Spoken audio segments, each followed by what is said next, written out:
ನಟ ದರ್ಶನ್ಗೆ ಹಾಸಿಗೆ ದಿಂಬು ಕೊಡ್ತಾ ಇಲ್ಲ ಎಂಬ ವಿಚಾರ ಇವತ್ತು ಸಿಸಿಎಚ್ ಕೋರ್ಟ್ನಲ್ಲಿ ವಿಚಾರಣೆ ನಡೆಯಿತು. ದರ್ಶನ್ ಪರ ವಕೀಲ ಸುನಿಲ್ ವಾದ ಮಾಡಿದ್ದು 45 ದಿನಗಳಿಂದ ಕ್ವಾರಂಟೈನ್ ಸೆಲ್ನಲ್ಲಿ ಇಟ್ಟಿದ್ದಾರೆ.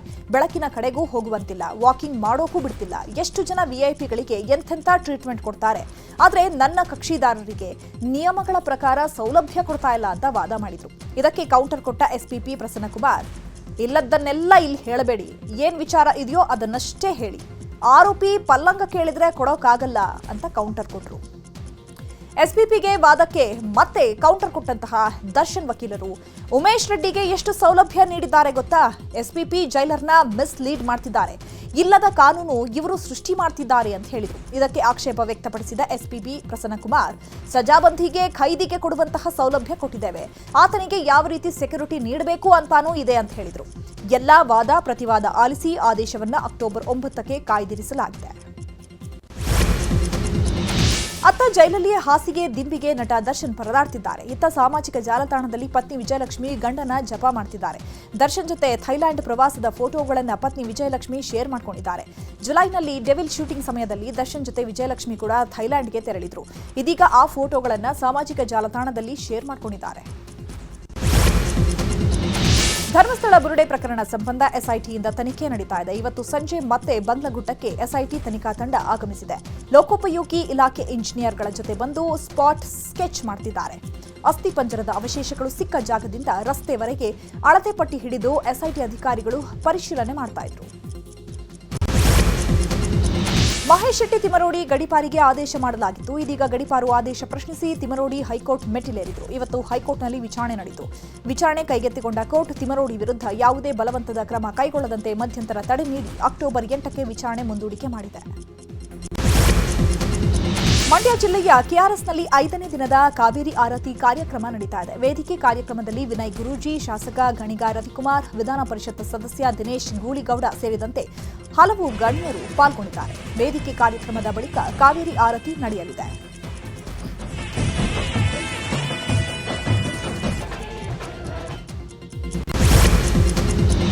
ಬಹುನಿರೀಕ್ಷಿತ ಕಾಂತಾರ ಚಾಪ್ಟರ್ 1 ಸಿನಿಮಾ ರಿಲೀಸ್ಗೆ ಇನ್ನೆರಡು ದಿನ ಬಾಕಿ ಇದೆ. ಸಿನಿಮಾ ರಿಲೀಸ್ ಇವೆಂಟ್ಗಳಲ್ಲಿ ರಿಷಬ್ ಶೆಟ್ಟಿ ಬ್ಯುಸಿಯಾಗಿದ್ರೆ, ಇತ್ತ ಕಾಂತಾರ ಚಿತ್ರದ ಪೋಸ್ಟರ್ಗಳು ವಿದೇಶದಲ್ಲೂ ರಾರಾಜಿಸ್ತಾ ಇದೆ. ಲಂಡನ್ನಲ್ಲಿ ಬಸ್, ಕಾರು ಸೇರಿದಂತೆ ಇತರ ವಾಹನಗಳಲ್ಲಿ ಕಾಂತಾರ ಚಾಪ್ಟರ್ 1 ಚಿತ್ರದ ಪ್ರಚಾರ ನಡೀತಾ ಇದೆ.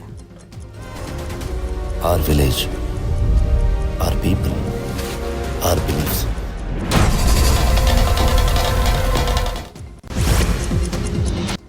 ಈಗ ಕ್ರೈಮ್ ಸ್ಟೋರಿಗಳನ್ನು ನೋಡ್ತಾ ಹೋಗೋಣ. ದಸರಾ ನೋಡಲು ತೆರಳಿದ್ದ ಉದ್ಯಮಿ ಮನೆಯಲ್ಲಿ ಕಳ್ಳತನವಾಗಿರುವ ಘಟನೆ ಚಾಮರಾಜನಗರ ಜಿಲ್ಲೆಯ ಗುಂಡ್ಲುಪೇಟೆಯಲ್ಲಿ ನಡೆದಿದೆ. ಮನೆಗೆ ನುಗ್ಗಿದ ಖತರ್ನಾಕ್ ಖದೀಮರು ನಗದು, ಚಿನ್ನದ ನೆಕ್ಲೆಸ್, ತಾಳಿಸರ ಹಾಗೂ 2 ಕೆಜಿ ಬೆಳ್ಳಿ, 2 ದುಬಾರಿ ಬೆಲೆಯ ವಾಚ್ ಕಳ್ಳತನ ಮಾಡಿದ್ದಾರೆ. ಮಾಲೀಕ ಮನೆಗೆ ವಾಪಸ್ ಬಂದು ನೋಡಿದಾಗ ಶಾಕ್ ಆಗಿದ್ದಾರೆ. ಈ ಸಂಬಂಧ ಗುಂಡ್ಲುಪೇಟೆ ಪೊಲೀಸ್ ಠಾಣೆಯಲ್ಲಿ ಪ್ರಕರಣ ದಾಖಲಾಗಿದೆ. ಕ್ಷುಲ್ಲಕ ಕಾರಣಕ್ಕೆ ಸಾಕು ನಾಯಿಗೆ ಸಾಯುವಂತೆ ವ್ಯಕ್ತಿಯೊಬ್ಬ ಹಲ್ಲೆ ಮಾಡಿರುವ ಆರೋಪ ಕೇಳಿಬಂದಿದೆ. ಬೆಂಗಳೂರು ನಗರ ಜಿಲ್ಲೆಯ ಬಿದರಹಳ್ಳಿ ಹೋಬಳಿಯ ಕೋನದಾಸಪುರದಲ್ಲಿ ಈ ಅಮಾನವೀಯ ಘಟನೆ ನಡೆದಿದೆ. ಸೆಪ್ಟೆಂಬರ್ 28ರಂದು ಮುನಿರಾಜು ಎಂಬಾತ ಕಲ್ಲು ಮತ್ತು ಕಬ್ಬಿಣದ ರಾಡ್ನಿಂದ ಹೊಡೆದು ಹಲ್ಲೆ ಮಾಡಿದ್ದಾನೆ ಅಂತ ನಾಯಿ ಮಾಲೀಕರಾದ ಚೌಡಮ್ಮ ಕುಟುಂಬಸ್ಥರು ಆರೋಪಿಸಿದ್ದಾರೆ. ಮನೆ ಮುಂದೆ ನಾಯಿ ಹೋಗಿದ್ದಕ್ಕೆ ಸಾಯುವಂತೆ ತಲೆಗೆ ಹೊಡೆದಿದ್ದಾನೆ ಅಂತ ಚೌಡಮ್ಮ ಆರೋಪಿಸಿದ್ದು, ಆರೋಪಿ ಮುನಿರಾಜು ವಿರುದ್ಧ ಆವಲಹಳ್ಳಿ ಪೊಲೀಸ್ ಠಾಣೆಗೆ ದೂರು ಕೊಟ್ಟಿದ್ದಾರೆ. ಸದ್ಯ ತಲೆಗೆ ಗಂಭೀರ ಗಾಯವಾಗಿ ತೀವ್ರ ರಕ್ತಸ್ರಾವದಿಂದ ಬಳಲ್ತಾ ಇರುವಂತಹ ನಾಯಿಗೆ ಯಲಹಂಕದ ಖಾಸಗಿ ಆಸ್ಪತ್ರೆಯಲ್ಲಿ ಚಿಕಿತ್ಸೆ ಕೊಡಿಸ್ತಾ ಇದ್ದಾರೆ. ನಾಯಿ ಮೇಲೆ ಮುನಿರಾಜು ಹಲ್ಲೆ ಮಾಡುವಂತಹ ದೃಶ್ಯ ಸಿಸಿಟಿವಿಯಲ್ಲಿ ಕ್ಯಾಪ್ಚರ್ ಆಗಿದೆ. ಅದು ಸುಮ್ಮನೆ ಹಂಗೆ ಆಚೆ ಹೋಗಿದ್ದು. ನಮ್ಮ ಮನೆ ಹತ್ರ ಮುನಿರಾಜು ಅಂತ ಒಬ್ಬರಿದ್ರು. ಅದಕ್ಕೆ ದೊಡ್ಡ ಕಲ್ಲು ತಗೊಂಡು ತಲೆಗೆ ಹಾಕ್ಬಿಟ್ಟಿದ್ದಾರೆ. ತುಂಬ ಬ್ಲಡ್ ಸೋರಿತ್ತು ಅಲ್ಲಿ ಕೆಳಗಡೆ. ನಾವು ತಗೊಂಡೋಗಿ ಹಂಗೆ ಎತ್ಕೊಂಡು ಹಾಸ್ಪಿಟ್ಲಿಗೆ ಎತ್ಕೊಂಡು ಹೋದ್ವಿ. ತುಂಬ ಕ್ರಿಟಿಕಲ್ ಇದೆ. ಇವಾಗ ಅದು ಬದುಕೋದೇ ಗ್ಯಾರಂಟಿ ಇಲ್ಲ ಅಂತ ಹೇಳ್ತಿದ್ರೆ ಡಾಕ್ಟ್ರು. 3 ದಿನದಿಂದ ಹಾಸ್ಪಿಟ್ಲಲ್ಲಿ ಅಡ್ಮಿಟ್ ಮಾಡಿದ್ದೀವಿ. ತುಂಬ ನರಳಾಡ್ತಾ ಇದೆ ನನ್ನ ಮಗು. ನಮ್ಮ ಮನೇಲಿ ಮಗು ಥರ ಇದ್ದಿದ್ದು ಅದು. ನಮ್ಮ ದೇಶದಲ್ಲಿ ನ್ಯಾಯನೇ ಇಲ್ವಾ? ಇವಾಗ ಅವ್ರ ಮೇಲೆ FIR ಆಗಿದೆ, ಅರೆಸ್ಟು ಮಾಡಲ್ಲ. ಇವಾಗ ಅವ್ರಿಗೆ ಪನಿಷ್ಮೆಂಟ್ ಅಂದರೆ 50 ರೂಪಾಯಿ ಅಷ್ಟು.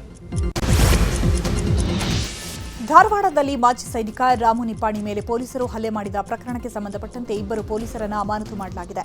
ಅಮಾನತು ಮಾಡಿ ಪೊಲೀಸ್ ಕಮಿಷನರ್ ಶಶಿಕುಮಾರ್ ಆದೇಶಿಸಿದ್ದಾರೆ. ಪ್ರಕರಣದ ಕುರಿತು ರಿಯಾಕ್ಷನ್ ನೀಡಿದಂತಹ ಪೊಲೀಸ್ ಕಮಿಷನರ್, ಪ್ರಾಥಮಿಕ ತನಿಖೆಯಲ್ಲಿ ನಿಯಮಬಾಹಿರವಾಗಿ ಹಲ್ಲೆ ಮಾಡಿದ್ದು ಕಂಡುಬಂದಿದೆ. ಇಬ್ಬರು ಪೊಲೀಸ್ ಸಿಬ್ಬಂದಿಯನ್ನು ಅಮಾನತು ಮಾಡಿ ನ್ಯಾಯಾಂಗ ವಿಚಾರಣೆಗೆ ಒಳಪಡಿಸಲಾಗಿದೆ ಅಂತ ಹೇಳಿದರು.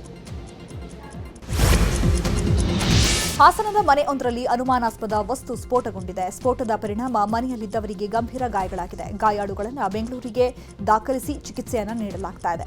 ಮೂಲಗಳ ಪ್ರಕಾರ ಮನೆಯಲ್ಲಿ ಡಿಟೋನೇಟರ್ಸ್ ಇತ್ತು ಅನ್ನೋದು ಪ್ರಾಥಮಿಕ ಮಾಹಿತಿಯಲ್ಲಿ ಗೊತ್ತಾಗಿದೆ. ಇನ್ನು ಘಟನಾ ಸ್ಥಳದಲ್ಲಿ ಎಫ್ಎಸ್ಎಲ್ ತಂಡ ಪರಿಶೀಲನೆ ನಡೆಸಿ ಮಾಹಿತಿ ಕಲೆ ಹಾಕ್ತಾ ಇದೆ.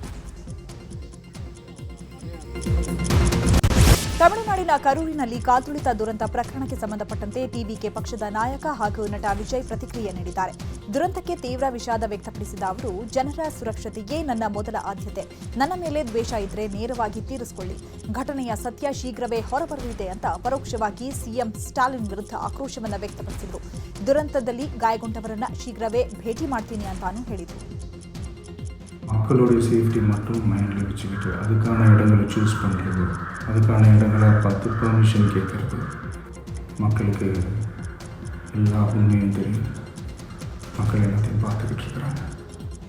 சீக்கிரமே எல்லா உண்மைகளும் வெளியில் வரும். சிஎம் சார், உங்களுக்கு ஏதாவது இந்த பழி வாங்கணும் அப்படின்ற எண்ணம் ஏதாவது இருந்துச்சுன்னா என்ன வேணாலும் பண்ணுங்க. அவங்க மேலே கை வைக்காதீங்க. 41 ಜನರನ್ನ ಬಲಿ ಪಡೆದ ತಮಿಳುನಾಡಿನ ಕರೂರು ಕಾಲ್ತುಳಿತ ದುರಂತ ಪ್ರಕರಣ ಸಂಬಂಧ ಇವತ್ತು ಬಿಜೆಪಿ ಸಂಸದೆ ಹೇಮಾ ಮಾಲಿನಿ ನೇತೃತ್ವದ ಎನ್ಡಿಎ ಸಂಸದರ ನಿಯೋಗ ಕರೂರಿಗೆ ಭೇಟಿ ನೀಡಿತ್ತು. ಮೊದಲಿಗೆ ಕಾಲ್ತುಳಿತ ದುರಂತ ಸ್ಥಳಕ್ಕೆ ಭೇಟಿ ಕೊಟ್ಟು ಸ್ಥಳೀಯರಿಂದ ಮಾಹಿತಿ ಸಂಗ್ರಹಿಸಿದರು. ಬಳಿಕ ಆಸ್ಪತ್ರೆಗೆ ತೆರಳಿ ಗಾಯಾಳುಗಳ ಆರೋಗ್ಯ ವಿಚಾರಿಸಿದರು. ಇದಾದ ಬಳಿಕ ಕಾಲ್ತುಳಿತ ಘಟನೆಯಲ್ಲಿ ಮೃತಪಟ್ಟವರ ಕುಟುಂಬಗಳನ್ನು ಭೇಟಿಯಾಗಿ ಸಾಂತ್ವನ ಹೇಳಿದರು. ಸಂಸದರಾದ ತೇಜಸ್ವಿ ಸೂರ್ಯ, ಅನುರಾಗ್ ಠಾಕೂರ್, ರೇಖಾ ಶರ್ಮಾ, ಅಪರಾಜಿತಾ ಸಾರಂಗಿ ಸೇರಿದಂತೆ 8 ಜನರ ತಂಡ ಕರೂರಿಗೆ ಆಗಮಿಸಿ ಮಾಹಿತಿ ಸಂಗ್ರಹಿಸುತ್ತಾ ಇದೆ.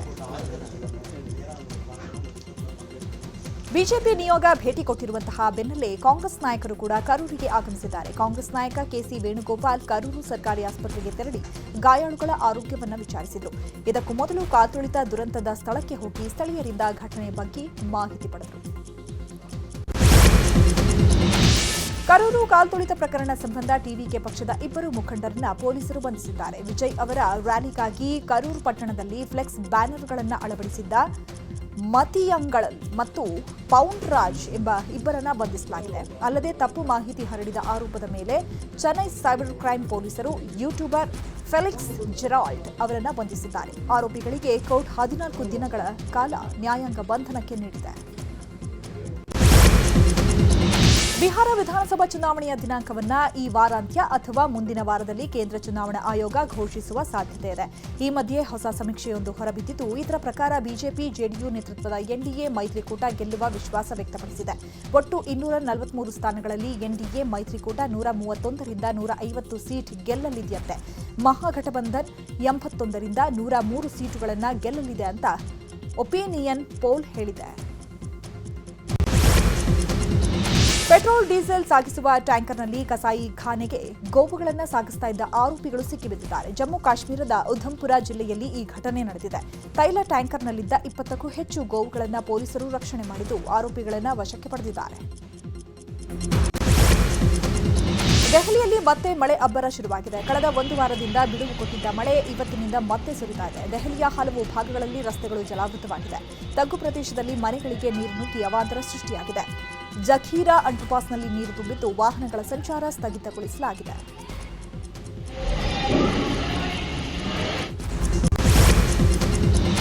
ಉತ್ತರ ಪ್ರದೇಶದಲ್ಲಿ ನೆಲೆಸಿದ್ದ 4 ಶಂಕಿತ ಭಯೋತ್ಪಾದಕರನ್ನ ಪೊಲೀಸರು ಬಂಧಿಸಿದ್ದಾರೆ. ಅಕ್ಮಲ್ ರಜಾ, ಸಫೀಲ್ ಸಲ್ಮಾನಿ ಅಲಿಯಾಸ್ ಅಲಿ ರಜ್ಜಿ, ಮೊಹಮ್ಮದ್ ತೌಸಿಫ್ ಮತ್ತು ಕಾಸಿಂ ಅಲಿ ಬಂಧಿತ ಆರೋಪಿಗಳು. ಉತ್ತರ ಪ್ರದೇಶದ ಭಯೋತ್ಪಾದನಾ ನಿಗ್ರಹ ದಳ ವಿಶೇಷ ಕಾರ್ಯಾಚರಣೆ ನಡೆಸಿ ಇವರನ್ನ ಬಂಧಿಸಿದ್ದಾರೆ.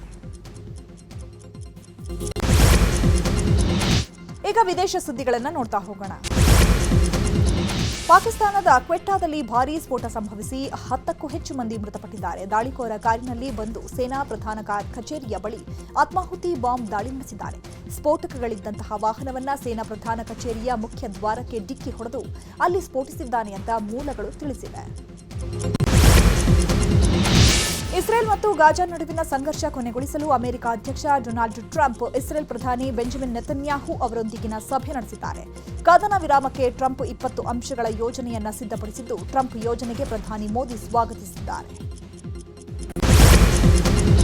ಲಂಡನ್ ವಿಶ್ವವಿದ್ಯಾಲಯದ ಬಳಿ ಇರುವ ಮಹಾತ್ಮ ಗಾಂಧಿ ಪ್ರತಿಮೆಯನ್ನ ಧ್ವಂಸಗೊಳಿಸಿರುವ ಘಟನೆ ನಡೆದಿದೆ. ಲಂಡನ್ನ ಟ್ರಾವಿಸ್ಕಾಟ್ ಸ್ಕ್ವೇರ್ನಲ್ಲಿರುವಂತಹ ಮಹಾತ್ಮ ಗಾಂಧೀಜಿ ಅವರ ಪ್ರತಿಮೆ ದುಷ್ಕರ್ಮಿಗಳು ವಿರೂಪಗೊಳಿಸಿದ್ದಾರೆ.